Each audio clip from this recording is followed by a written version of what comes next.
The talk for today is surviving it. We all know what it is. For today's episode, we'll be starting in German, after which we'll proceed in English. Ian fragte, was das Positive sei an dieser Corona-Krise. Ich habe mir mal 10 Punkte notiert, die werde ich jetzt mal hier vortragen. Erstens, es ist der Zwang zum digitalen Arbeiten und Lernen für die Wissensarbeiter und Wissensarbeiterinnen. Ich sehe das als ein Positivum, weil wir können das und wir können dadurch mehr Flexibilität in Zukunft auch ausleben und effizienter arbeiten und dadurch viel Zeit freiräumen für andere wichtige Dinge. Zweitens, wir sehen Potenziale und Herausforderungen aufgrund der Versäumnisse. Wir sehen also, welche Chancen in dieser digitalen Zusammenarbeit stecken, sehen aber auch, wo wir an Grenzen stoßen, weil die Infrastrukturen nicht so geschaffen wurden, wie es eigentlich dafür erforderlich wäre. Ich denke, die Versäumnisse werden im Nachgang dann auch schnell beseitigt. Drittens, wir haben jetzt mehr Zeit für Reflexion. Sofern wir als Wissensarbeiter zu Hause sitzen und dort arbeiten können, haben wir dann halt auch durch die effizientere Arbeit auch mehr Zeit, können ein bisschen nachdenken. Allerdings auch nur dann, wenn wir nicht mit der Betreuung von mehreren Kiddies überfordert sind, weil die ja auch im Homeschooling sich befinden und auch dort die digitale Bildung zu wünschen übrig lässt. Viertens, wir sehen, welche Berufe wirklich systemrelevant sind und das sind leider nicht die bestbezahltesten und ich hoffe, dass sich da im Nachgang einiges verändern wird und korrigiert wird. Fünftens, wir atmen bessere Luft auf den Straßen und in den Städten. Das hat einen erheblichen Mehrwert auf unsere Gesundheit, was häufig unterschätzt wird. Sechstens, wir haben halt auch weniger Verkehr auf den Straßen, was auch ein Vorteil ist, weil man sich da freier bewegen kann und nicht so im Kampf gegen die Autos sich auf den kleinen Bürgersteigen nur quetschen kann. Also es ist insgesamt eine viel wohnlichere Situation da draußen. Siebtens, wir erkennen, was uns am sozialen Leben wirklich fehlt. Da wir auf die Kernfamilie zurückgeworfen sind, kann man jetzt ein bisschen darüber nachdenken, was fehlt einem eigentlich und mit wem verbringt man eigentlich auch mal gerne Zeit, um am sozialen Leben teilzuhaben. Achtens, wir achten mehr auf unsere Mitmenschen. Das sieht man auch auf den Straßen, dass die Menschen sehr wohlwollend miteinander umgehen, sehr kooperativ, freundlich. Neuntens, wir sind dankbar für das Internet, nicht nur als Arbeits- und Lernraum, sondern auch zur Informationsbeschaffung, für den sozialen Austausch in den sozialen Netzwerken und auch als Entertainment-Ressource. Zehntens, wir wissen, so wie es war, wird es nie wieder sein vor Corona und das ist gut so, weil wir müssten was ändern, auch im Angesichts der Klimakrise und insofern denke ich, dass wir da einiges mitnehmen werden. In diesem Sinne, macht's gut, bleibt gesund. Bis dahin, bye bye. Ciao. Herzlich willkommen zum English Coach Podcast, präsentiert von trainingtree.de, die personalisierte Lösung im Bereich Erwachsenenbildung. Und jetzt dein Gastgeber. Er sagt zwar immer ich und dich, ansonsten ist sein Deutsch fantastisch. iAntonio Patterson.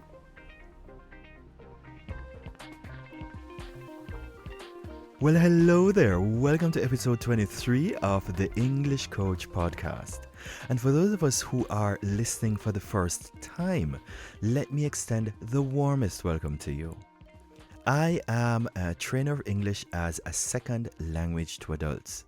The aim of this independent podcast is, as always, the same: to offer the occasional lesson, hopefully a bit of insight and inspiration through stories, useful context, and conversation. The podcast is for anyone looking to learn, improve, or most importantly, to keep their language skills by inviting you to experience immersion into the language through engagement with real things and real people right here and right now. In today's episode, we look at the diverse insights of Anja, Jennifer, Christian, Dominika, Philip, and Mark as a direct follow-up to my request in the previous episode 21.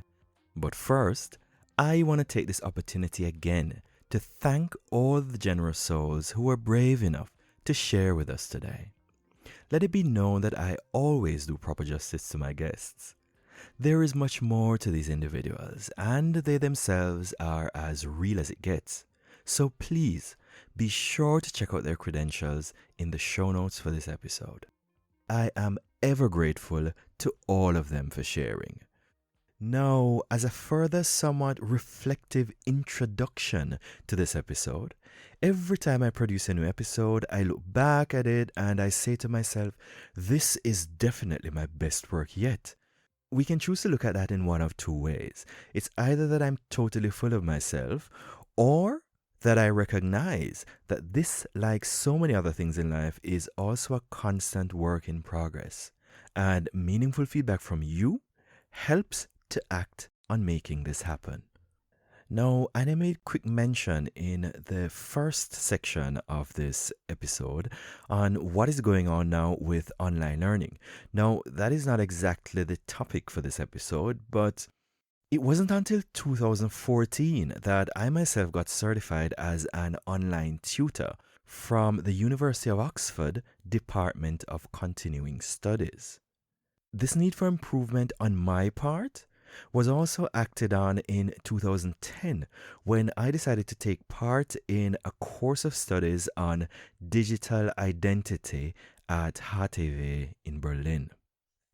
The course was led back then by Anja, who obviously continues to inspire me with her diligent and well-informed engagement with the theme Bildung 4.0. Yes, you might have seen the hashtag all around. You can just check it on Instagram, hashtag Bildung 4.0. Ganz kurz auf Deutsch gesagt nochmal, sie beschäftigt sich damit. The first thoughts for the episode, presented by our first speaker, meant a lot to me. She knows what it means to structure and deliver meaningful education via digital media.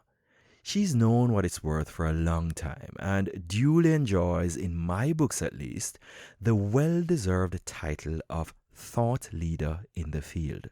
Frau Dr. Anja Wagner. I'd invite you to listen to her thoughts again.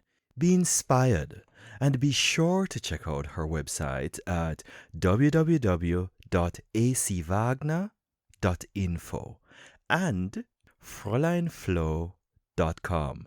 That is FROLLEINFLOV.com. FROLLEIN flow.com.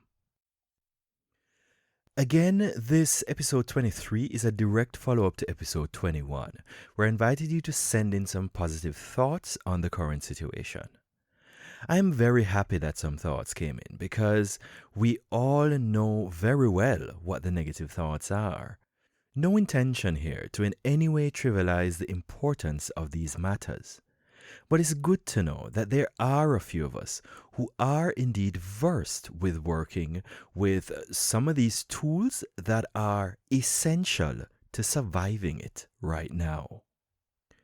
A great many political themes have come up, and I, for one, will not pretend to be any kind of source of any answers whatsoever. Most of my listeners already have all the answers they need, or the answers they prefer. I can only hope to add to the mix going forward. We can indeed approach the opinions, actions, and the good reasons of others with a little respect and tolerance. The talk for today, again, is surviving it, a shared goal. Another one of which is simply to converse with ideas from different perspectives, which are themselves, needless to say, evolving every day. Now, today I'm using a little more German than I usually do in my episodes, but I can assure you that it is still the English Coach podcast. Our next set of perspectives comes from a lovely couple that I've known for quite a while, Christian and Jennifer, and it starts out in German. It says, and I quote, In Zeiten der Isolation werden Menschen auf sich selbst zurückgeworfen. Now that could be interpreted as follows. In times of isolation, we are forced to face ourselves.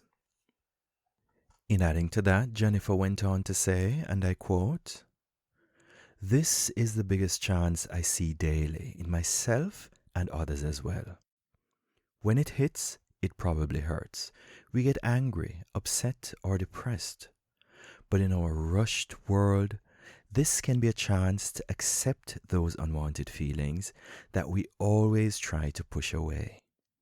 A chance to heal and to realize what we would usually do to cover up those feelings.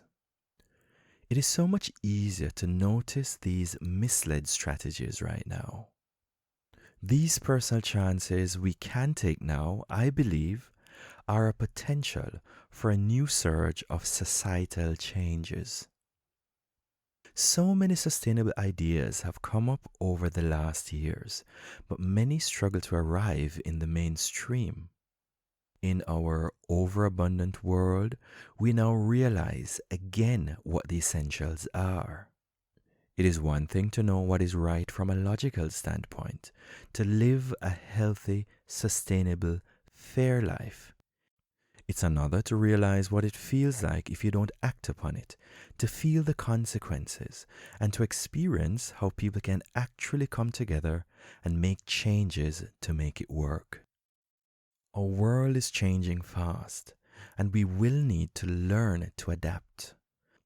This crisis actually gives me some hope that we can actually wake up and change to face the challenges like climate change and biodiversity loss."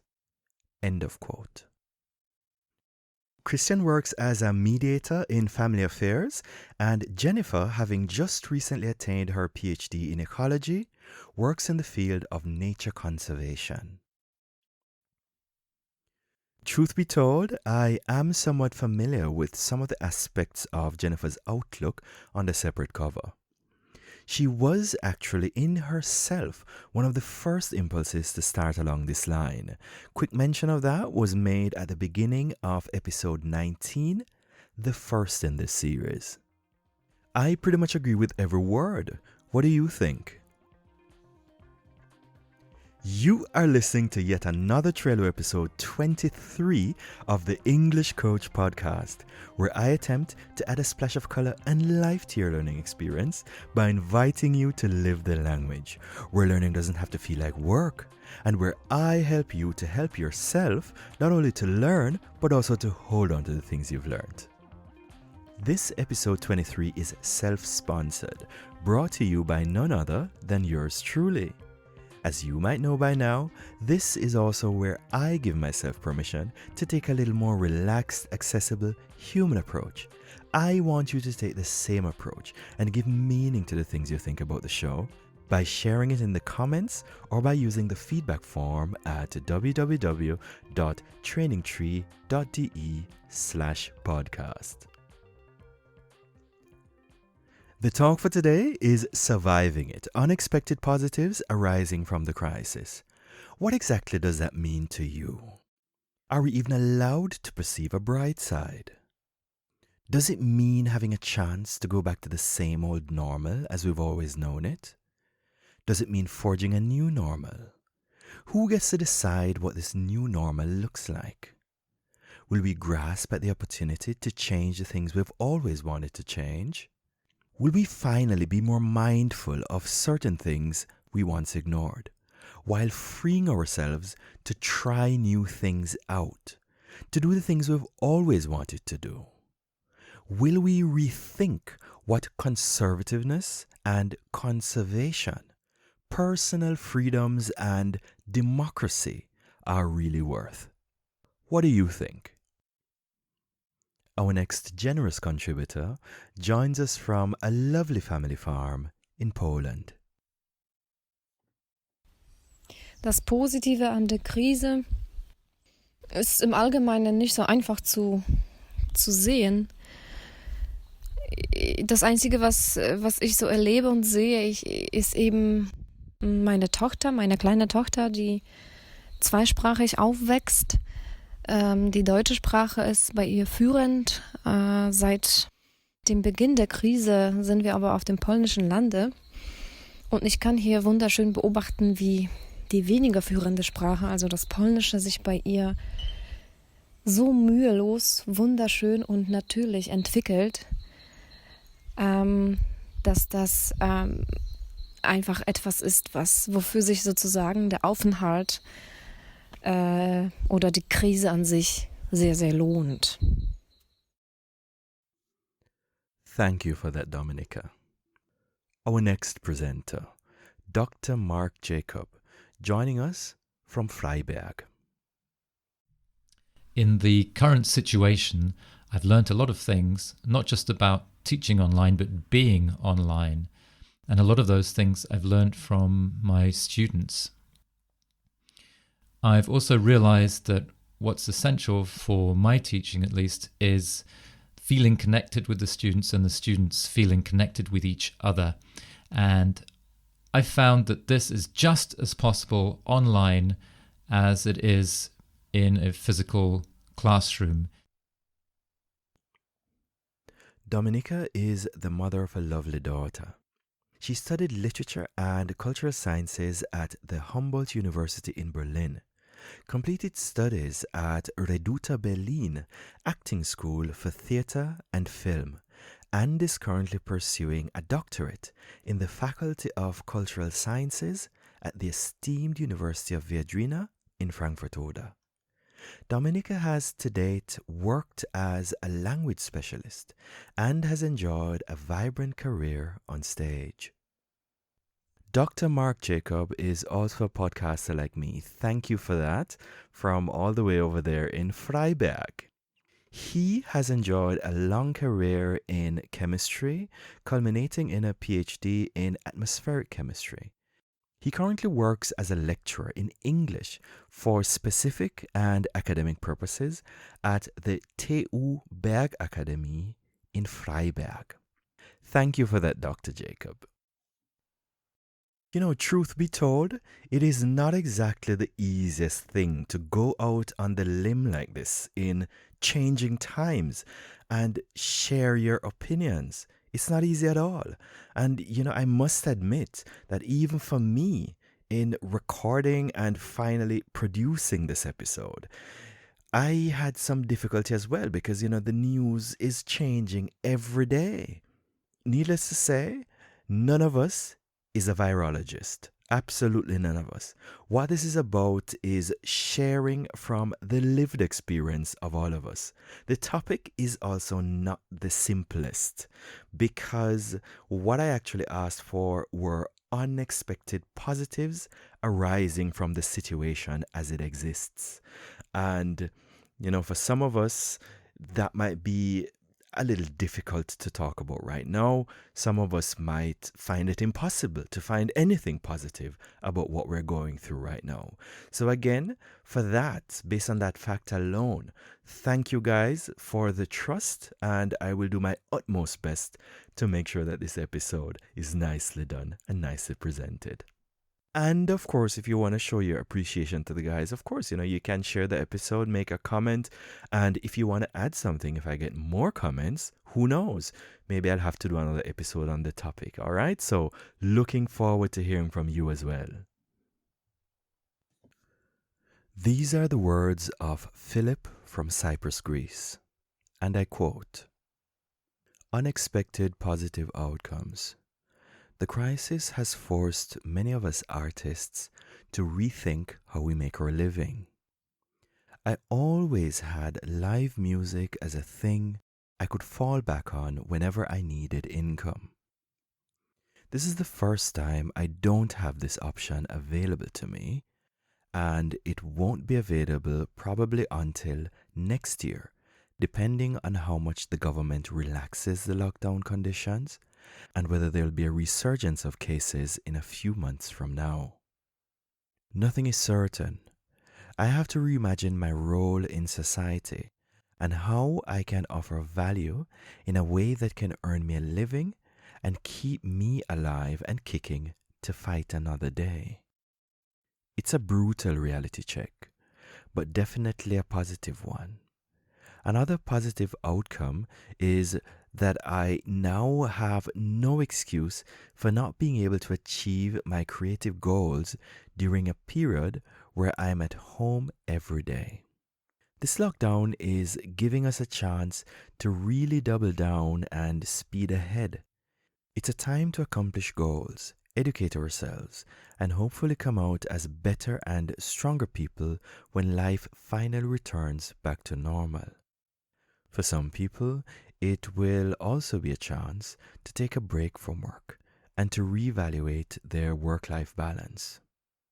End of quote. Well then, I think Philip's well-balanced words spoke for themselves. The man is an artist, very talented musician. I still marvel at the talents of the man, and I've known him for quite a while. But you know what? Don't take my words for it. Just search YouTube for Philip Zilfo. It is PhilipZilfo.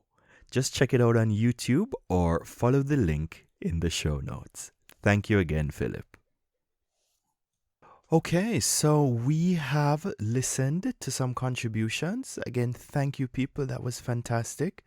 I really didn't want to make this all about me, so it was important to me to get authentic insight from other people. It's always nice to get feedback.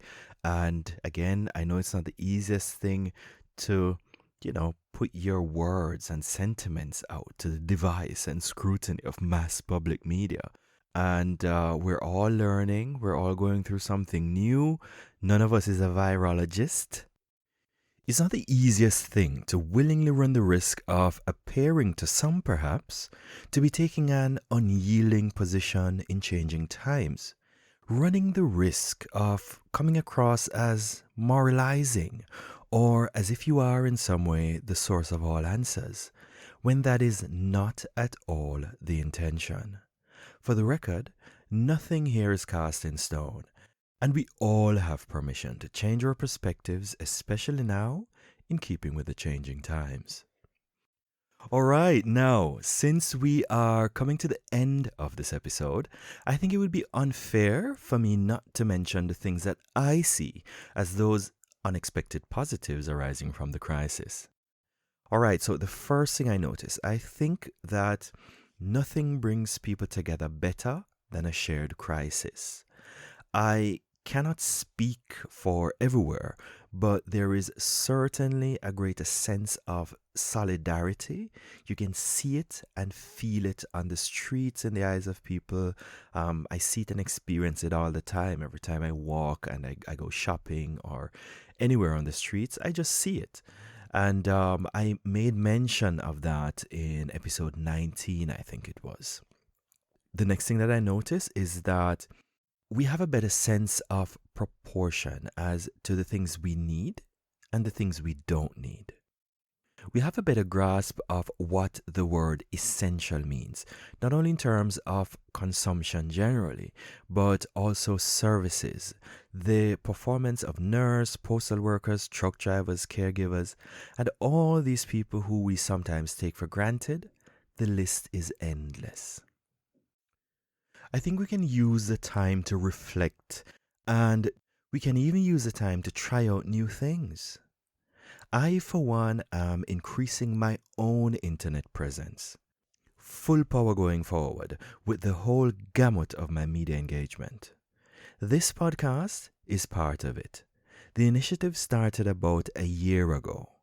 I have been an online trainer for a long time, officially since 2014 to be exact.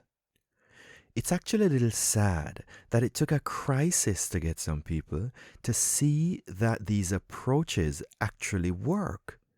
And it's no secret that online or remote training approaches have for years endured its fair share of rejection, ridicule, or even scorn in some spheres. I think it's good that remote training approaches will now perhaps enjoy a little less resistance and a little more credibility. I think we all have a better idea now of the value of the service that teachers provide, Again, this is not really about me. I'm a trainer of adults. Right now I'm talking about the people who educate and tolerate all sorts of things from our children daily while we work. These sentiments are echoed again and again. So the budgets for education globally seem to always be shortened, and one is left to ask the question, is that really by accident or by design? Whatever the case, we all have a better idea now, not only of how essential the service is to the system, but also of what ignorance or simply lack of education can cause, as we can all now be touched equally and in a real way by someone who is, in this context, a little less educated than they could be. Maybe the attitudes will change for the better. We can work with each other, even among tech giants like Apple and Google. Now, these are arch rivals. As we speak, they are working together on proximity tracking technology, all in support of the crisis. There are some interesting privacy issues that are being called out right now. Yes, but this is beyond the scope of this episode. We'd have to talk about that another time. Another positive that I notice is that now we see that there is enough welfare in the world to go around and to give something back to the people. And this doesn't just go for governments, but also for the private sector. Just look at all the free stuff that is being given away right now. Where did all this stuff suddenly come from? I think that now we have an indisputable example of exactly what we can avoid by having a little more respect for the natural world. The air is cleaner. There is less pollution. There is, of course, a risk that these levels of pollution and the like will go up again even more after all of this. But then again, we've always had problems understanding what environmental consciousness is worth. Now we know exactly what a lack of that can cost. On a lighter note, I also think that we can learn from others. There are others in the world who have already been through similar things, and we should take the opportunity to learn from them. So there we have it. Take from it what you will. Again, thanks to all the generous individuals who've shared their insights with us today. As always, the show draws from what I like to call the lived experience. None of us is a virologist, but all of us are normal, real, living, breathing, accessible, and unpretentious human beings, sharing a bit from our own experiences. With a small win is always a good way to begin. Feel free to check out the show notes for this episode at www.trainingtree.de/podcast. Like it if you like it, and if you don't, lie to me. Just kidding. But still, feel free to share it with a friend, post a rating, or better yet, give meaning to the things you think about the show by using the feedback form to tell me personally what you think. This will help it to help you as it is intended to do. Subscribe only if you feel like, so you know when there's a new episode available. Thanks for listening. Looking forward to hearing from you, and bye for now.